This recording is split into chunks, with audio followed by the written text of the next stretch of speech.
Many people try to stop habits by force. They decide, I will not do this anymore. No phone, no late-night snacking, no procrastination. For a few days, the plan works. Then the behavior slowly returns. Not because the person lacks discipline, because behavior rarely disappears completely.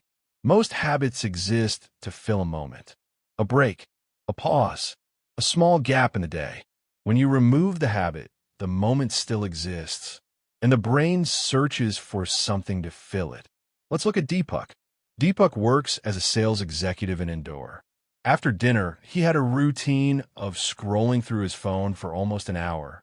He tried several times to stop completely. He deleted social media apps. He promised himself not to use the phone after 10 p.m.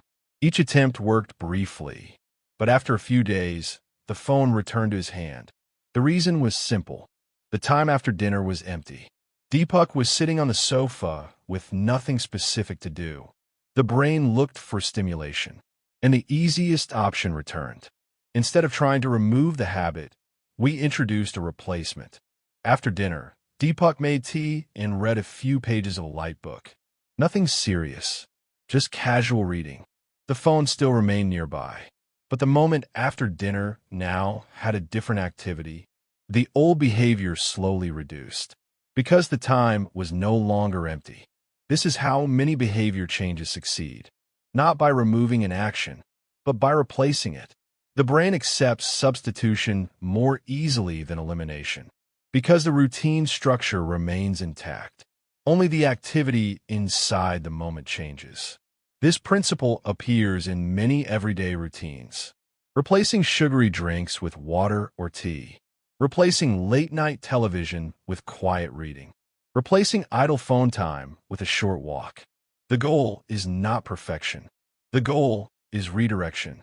Deepak did not completely stop using his phone, but the 1-hour scrolling habit gradually reduced, because another activity occupied that space. When behavior systems change successfully, it often happens through substitution, not through strict prohibition. This week, observe one routine you want to reduce. Instead of trying to eliminate it entirely, ask a different question.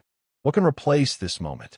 A short walk, a few pages of reading, writing a note, preparing something simple.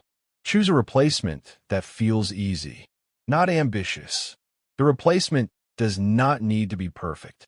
It only needs to occupy the moment. Because behavior patterns resist empty spaces, but they accept new directions. Change becomes easier when one action quietly takes the place of another. Next, we examine how long-term behavior systems eventually simplify daily decisions, and why stable routines reduce mental fatigue over time. When behavior becomes structured, the brain spends less energy deciding what to do, and daily life becomes calmer and clearer.